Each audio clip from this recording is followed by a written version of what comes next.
नमस्ते विद्यार्थियों। आज हम इतिहास नागरिक शास्त्र में घटक 10 प्राचीन भारत सांस्कृतिक का अध्ययन करेंगे।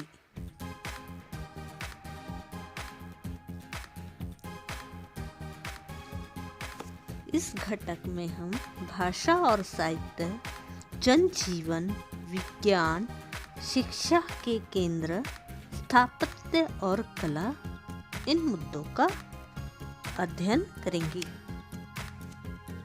सर्वप्रथम हम देखेंगे भाषा और साहित्य।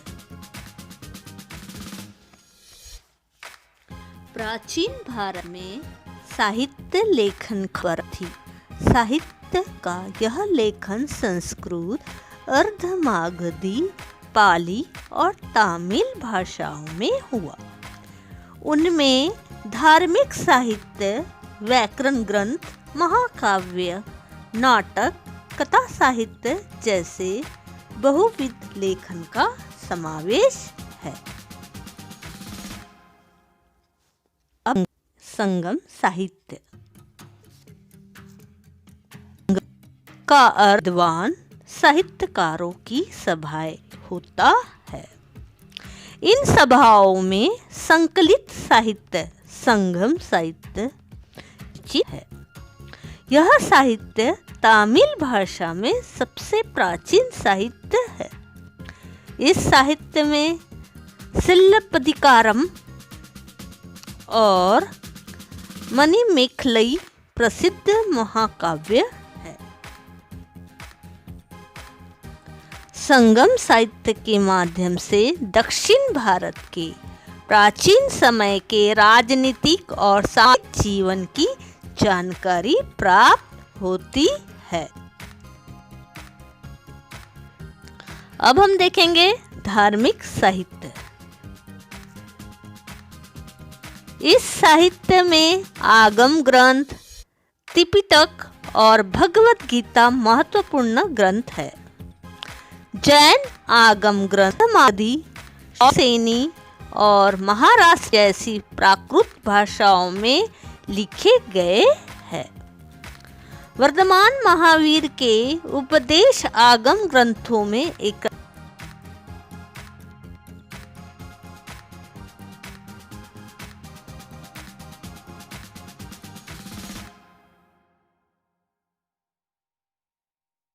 एकत्रित किए गए हैं।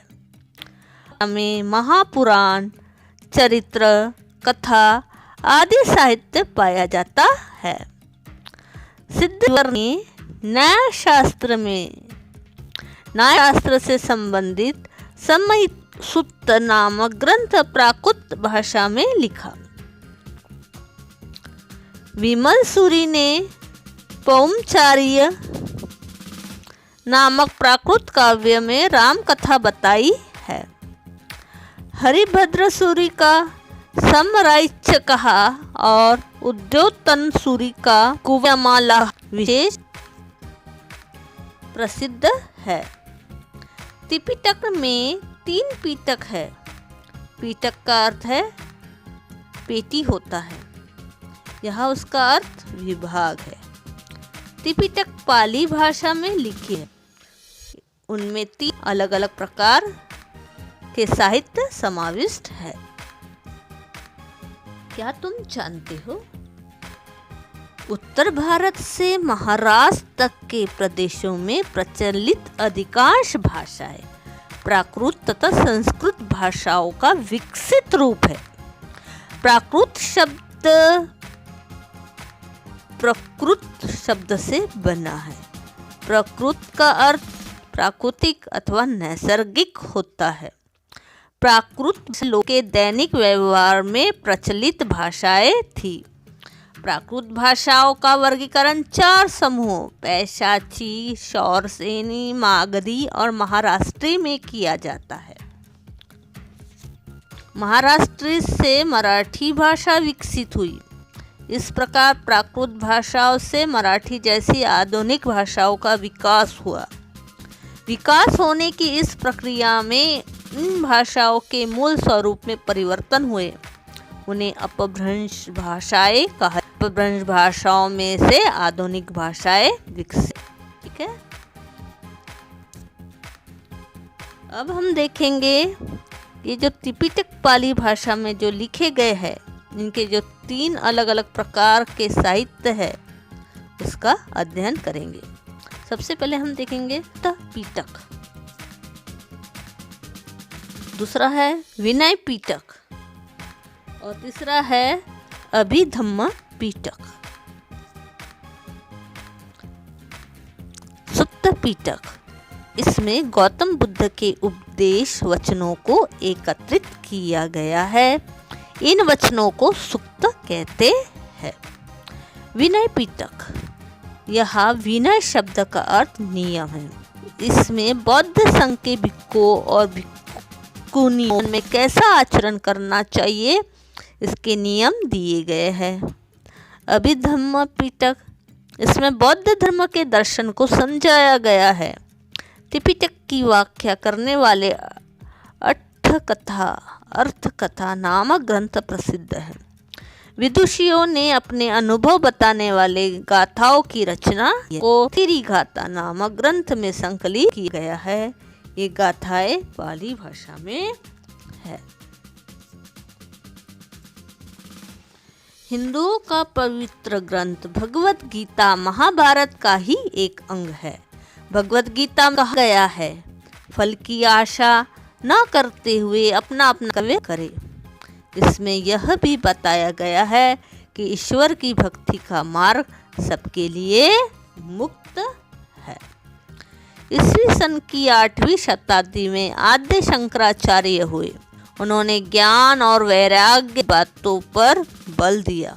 साथ ही उपनिषदों, ब्रह्मसूत्रों और भगवत गीता ग्रंथों पर भाष्य लिखकर उनका अर्थ स्पष्ट किया।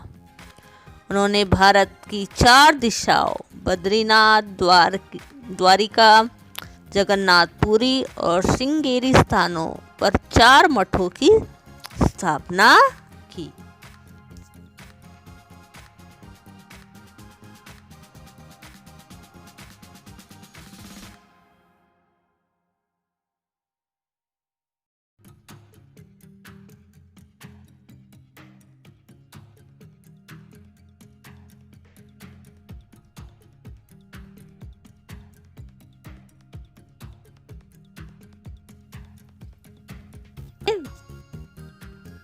ग्रंथ व्याकरणाचार्य पाणिनि द्वारा लिखित अष्टाध्यायी नामक ग्रंथ संस्कृत व्याकरण का प्रामाणिक ग्रंथ माना जाता है। पंतजलि के महाभाष्य ग्रंथ लिखा। इस ग्रंथ में पाणिनि द्वारा लिखित अष्टाध्यायी ग्रंथ में दिए गए सूत्रों का स्पष्टीकरण किया गया। क्या तुम जानते हो, कौटिल्य ने ग्रंथ लिखा है।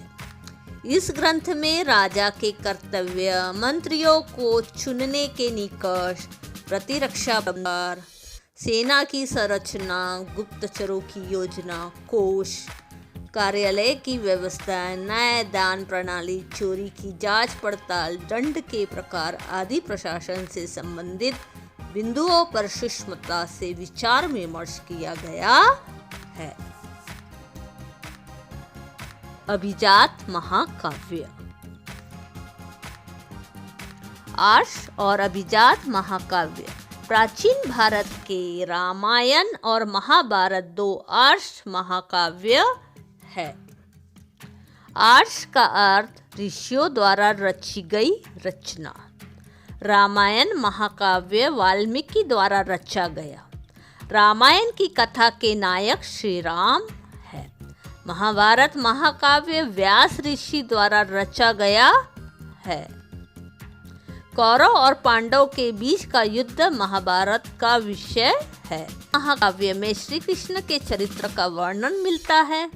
महाभारत में विभिन्न मानवीय भाव भावनाओं और उनके परिणामों के व्यापक दर्शन होते हैं। भाषा, साहित्य और कला की परंपरा में कोई कालखंड ऐसा भी होता है भविष्य में भी उसकी गरिमा और गौरव अबाधित रहते हैं। छठे कालखंड में निर्मित साहित्य कला आदि को अभिजात साहित्य के रूप में जाना जाता है।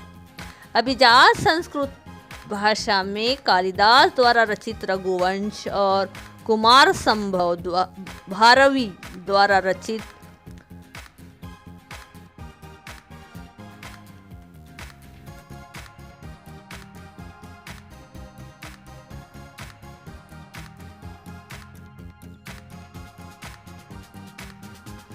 किरातार्जुनीय और माघ द्वारा रचित शिशुपाल वध प्राचीन कालखंड के ये महाकाव्य है। नाटक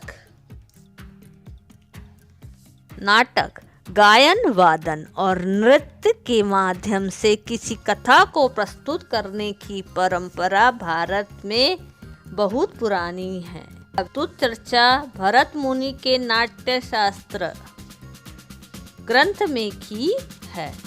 संवादों के मन से की जाने वाली इन कलाओं की प्रस्तुति को नाटक कहते हैं। प्राचीन संस्कृत नाटकों में भास नाटककार का लिखा, स्वप्न वासव दत्त कालिदास का लिखा, अभिज्ञान शाकुंतल जैसे अनेक नाटक विख्यात है। अब हम देखेंगे कथा साहित्य। प्राचीन समय में भारत में कथा साहित्य का उपयोग मनोरंजन करने के लिए किया जाता था। पैशाची नामक भाषा में गुणादड़ का लिखा बृहत् कथा ग्रंथ प्रसिद्ध है। विष्णु शर्मा नाम के विद्वान द्वारा रचित पंचतंत्र ग्रंथ कथा साहित्य का उत्कृष्ट नमूना है। इस ग्रंथ का अनेक भाषाओं में अनुवाद हुआ है। बौद्ध जात कथाएं भी विख्यात है।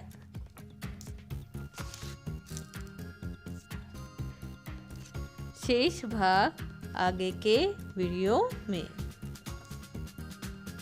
धन्यवाद। लाइक, सब्सक्राइब और शेयर जरूर कीजिए।